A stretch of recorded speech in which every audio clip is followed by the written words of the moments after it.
what's good with y'all? YouTube, what's good? This is Chris back at it again with another video for you guys. Y'all, we on our grind. We about to react to some of this military stuff. I got like track stuff I want to react to. So we gonna get to this first one, and then we're gonna just keep it going, all right? So if you're new to the channel, make sure you hit that subscribe button, hit that like button. I do reactions, I do like vlogging on this channel. So if you're into that, make sure you hit that subscribe button and join the Dream Squad, all right? Like I said, we're on the road to 2K. We might have something special once we get there. We're gonna have a little giveaway. Definitely gonna have a little giveaway for sure. So make sure you lock in. All right. Let me make sure the screen recording thing is working properly, and then we're gonna go. Boom, there we go. Welcome back on this Independence Day as members of our armed forces are being honored and celebrated at the White House and around the country. The U.S. military is in the middle of what is a massive recruiting drought. In 2022, the U.S. Army had its most difficult recruiting year since it ended the draft in 1973. This is a fact. Military, Air Force is struggling to retain people. They pulling out all the tricks in the books. We're gonna talk about that. Other branches are struggling too, leaving the Army, Navy, and Air Force roughly 30,000 recruits short of their goals. There are all sorts of explanations for the shortfall, including the pandemic, a tight labor market, but one reason appears to be the experiences of veterans themselves. According to the Wall Street Journal, more and more veterans are urging family members against enlisting. That does not bode well for an Army where nearly 80% of all... From my experience, I wouldn't... From being in the Air Force, I just feel like I wouldn't tell nobody not to join. I mean, I feel like what my recommendations pretty much would be like, if you're okay with moving around or being away from your family for 6 months or more, you know, if you're okay with that mentally and you'll be able to deal with, you know, like if you have kids and stuff, not seeing your kids and, you know, your parents and your spouse or whatever. Also, the money's pretty good. They have a lot of different benefits for, of course, health benefits and different benefits for your family and stuff like that. So, I mean, and probably the second biggest thing besides like being on deployments, being away from family, I would just say like you don't really get to choose where you live. So that's probably like the next biggest con, at least for me. So I don't know. All new recruits have a family member who served. And joining me now is the retired Army Colonel, Jack Jacobs. He is, of course, a Medal of Honor recipient and an NBC News military analyst. Colonel Jack, on this holiday, as always, we say thank you for your service. And this is a heck of a headline about the all-volunteer force in the U.S. right now. The former chairman of the Joint Chiefs of Staff, Mike Mullen, told the Wall Street Journal about prospective recruits. He said the following: influencers are not telling them to go to the military. Moms, dads, uncles, coaches, pastors do not see it as a good choice. What's your take? Well, it used to be a good choice, and we had generations of people joining the military because previous generations had. I did because my father had served in the Second World War in the Army in New Guinea and the Philippines, and I thought it was my obligation to serve. But a lot has happened since we decided to have an all-volunteer force. The result has been far fewer people going into the military to start with, which leaves far fewer people trying to influence those who would otherwise come in. It's interesting to note that a very large percentage of people who enter the armed forces now, something on the order of 78 or 79%, have a family member who has served, but only 30% have a parent who's served. And that number is coming down too. In an environment in which you could do just about anything and make some money, coming into the military seems to be an option that not many people are selecting. Well, you make a good point there, right? And now there's this new competition for those individuals, for those potential recruits right now, where often going into the military is a way to sort of secure your future. your education would be guaranteed, it'd be paid for. But now there are a lot of other routes that young people in this country are finding to do that separate from the military. Yeah, so I definitely agree with that. I think it just depends where you're at in your life. I definitely think if you're like straight out of high school and you join the military, I think it's a great opportunity. You coming straight out of high school making money, you learn a trade, and you get to travel and see the world. I think that's probably the best time to join the military. But I mean, kind of like what they're getting into, like with this new day and age, and with the internet and everything. It's not World War II era anymore. Like we have computers, you can apply for like hundreds of scholarships, probably like within a day or two.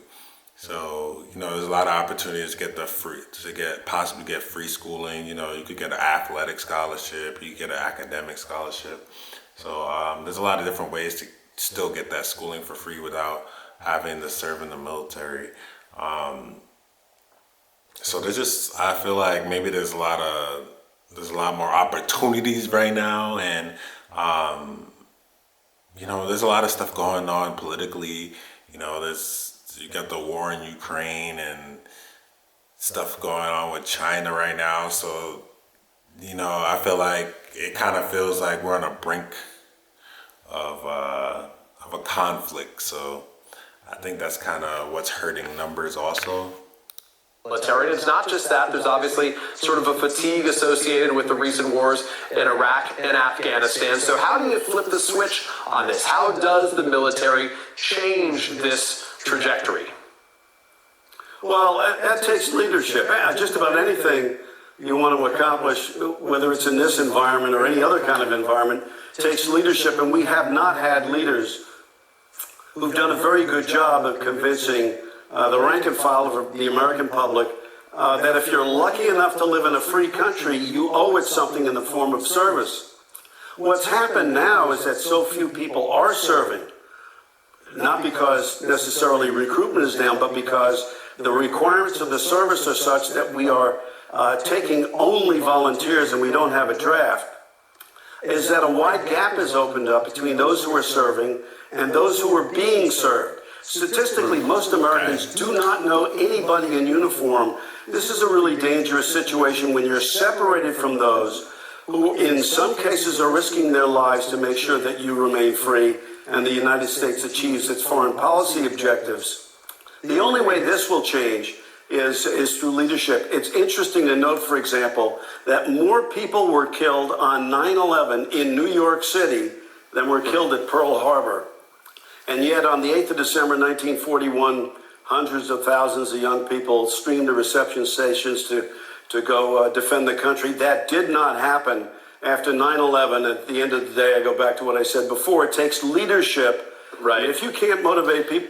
All right. So I'm gonna try to give you my opinion real quick. So I don't know. I think at least for the Air Force, I can't speak for the other branches. I think that they're doing a lot of changes as far as I think right before I'm technically still in. I'm separating, but they just started this recruitment. If you're new, what was it? I think if you're like an airman.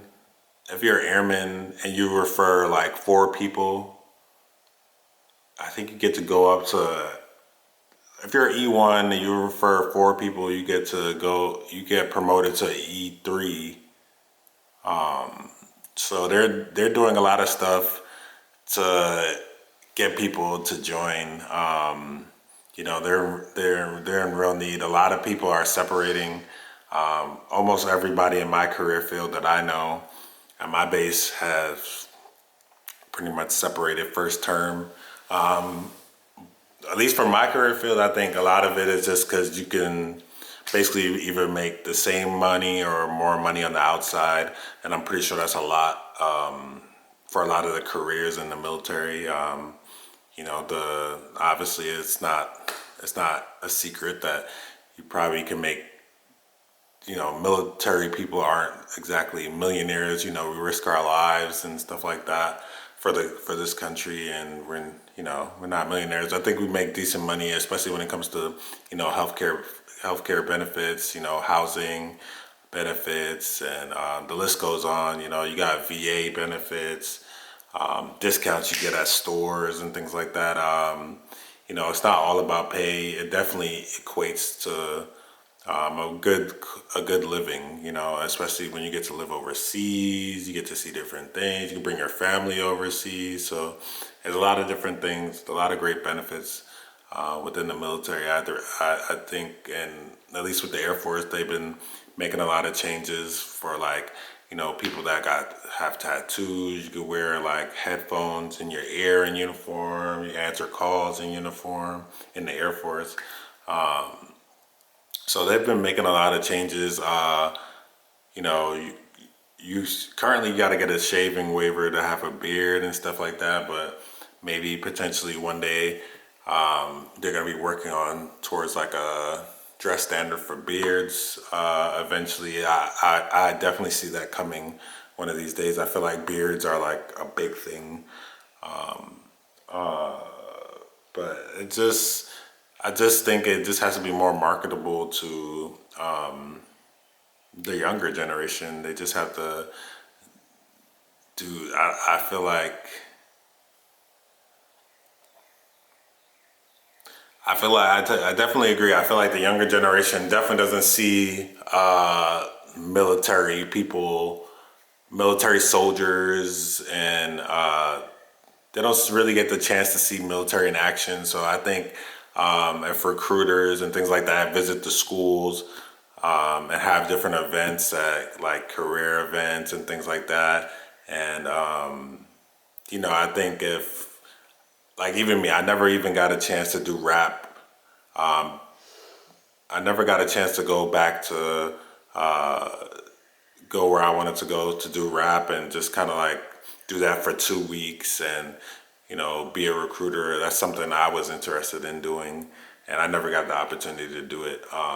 So I think stuff like that is a good recruitment tool to kind of go back and say hey, show your family and friends, you show them in uniform, tell them a little bit about your experience, and have them visit you, show them hey, this life is cool. You get a good job. The hours are good. You're working with a team, and I think stuff like that is stuff the youth needs to see. So I think definitely, I know the military does a lot of volunteer work. I think volunteering more in for school events, and not just the on-base schools, because I know I've definitely volunteered a couple times on base in schools. So definitely think going off base where they don't really get a chance to see you as much would be pretty cool, and letting them know a little bit about what you do in your career. I think that goes a long way, and I think that's something I always remember. And even from my childhood, I don't think I ever had desires or motivations to ever join the military. But I definitely think growing up in Brooklyn, New York, you always seen the Marines always had the pull-up bar everywhere. They were always everywhere. They'll bring the pull-up bar, have you do pull-ups. Army was always everywhere. I think I don't Navy and Air Force. I rarely ever